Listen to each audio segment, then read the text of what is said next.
नामदेव जी रोज जाते थे विठल का दर्शन करने और रोज प्रार्थना करते, मेरी मैया रोज भोजन बनाती है, आप कभी पानी के लिए आओ ना ठाकुर जी।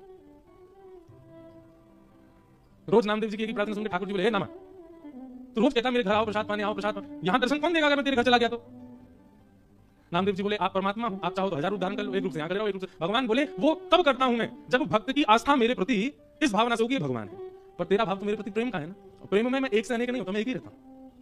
ये यथामाम प्रपद्यन्ते, भक्त मेरे जैसे मेरी आराधना करता हूं उसके लिए वैसा हो जाता हूं। अगर तेरी मेरे प्रति प्रेम नहीं होता, केवल श्रद्धा होती, भावना होती, विश्वास होता, तो मैं परमात्मा रूप में 1000 रूप धारण करने की सामर्थ्य रखता, पर तूने मुझे आज तक प्रेमी मानकर क्यों भेजा है? और प्रेमियों के लिए मैं एक ही रहता हूं, प्रेमियों के लिए अनेक रूप धारण नहीं करता मैं।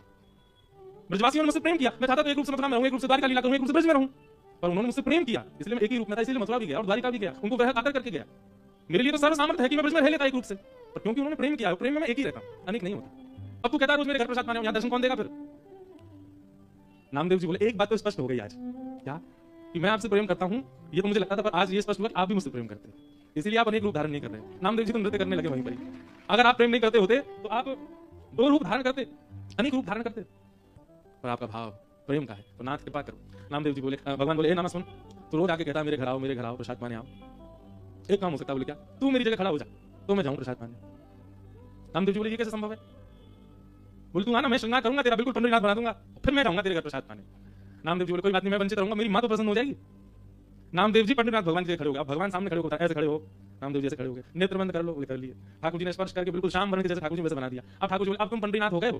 बोले जी। अब याद रखना, 3:30 बजे सुबह काकड़ा आरती होगी, मंगला आरती, और काकड़ा आरती में ये पुजारी लोग बिल्कुल विचार नहीं करेंगे, ठंडे जल से नहाएंगे, ठिठरना नहीं, उसके बाद तुमको दूध से नहाएंगे, ठिठरना नहीं। नामदेव जी बोले, मुझे नहीं बनना पंडितनाथ। बोले, अब तो तू खड़ा ही रह यहीं पर, अब तेरे को भी तो पता चले मुझे क्या अनुभव होता है। और काकड़ा आरती में नियम होता है कि ठाकुर जी पंडितनाथ भगवान के मुंह पे मक्खन ऐसे रख देते हैं, मक्खन ऐसे चिपका देते हैं पूरा, और फिर उसके बाद आरती करते हैं ठाकुर जी की। कभी जाओ पंडितपुर दर्शन करना मंगला का, काकड़ा आरती बहुत सुंदर होती है। ऐसे मक्खन रख देंगे, मन तो होगा तेरा खाने का, पर चाटना नहीं। अगर नेक भी मक्खन खत्म हुआ तो पुजारी बहुत मारेंगे। मैं कुछ नहीं करता, मैं केवल चुपचाप खड़ा रहता हूँ।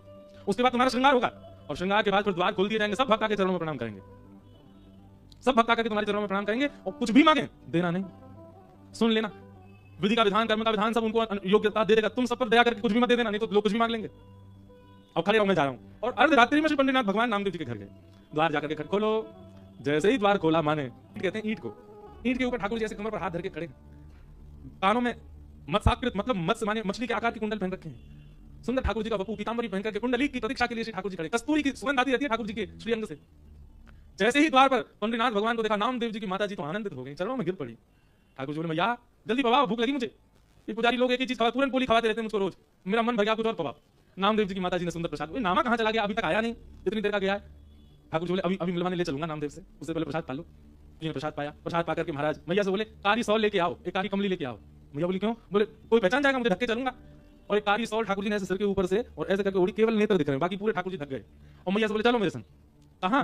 मंगला आरती हो रही है पंडितनाथ भगवान की, और ठाकुर जी लाइन में खड़े, जहां कतार में वैष्णव खड़े होते हैं, वहां नामदेव जी की मैया के साथ खड़े। नामदेव जी की मैया बोले, आप तो यहाँ खड़े हो, आरती किसकी हो रही है? बोले, नामदेव खड़ा मेरी ओर, मेरी जगह नामदेव खड़ा, आज उसकी आरती होगी और मैं उसका दर्शन करूंगा। कितना सुंदर दृश्य है कि भक्त भगवान के स्थान पर खड़ा और ठाकुर जी दर्शन करने जा रहे हैं उसका। भैया ये आस्था में नहीं हो सकता, ये विश्वास में नहीं हो सकता, ये श्रद्धा में नहीं हो सकता, ये तो केवल प्रेम में हो सकता। जैसे ही भीतर पहुंचे, श्री नामदेव जी की आरती चल रही है, पंडितनाथ बन के खड़े और दूर दर्शनार्थियों में खड़े श्री पंडितनाथ जी भले ले रहे हैं। आहा, मेरा नामा कितना प्यारा लग रहा है, कितना सुंदर लग रहा है मेरा नामा।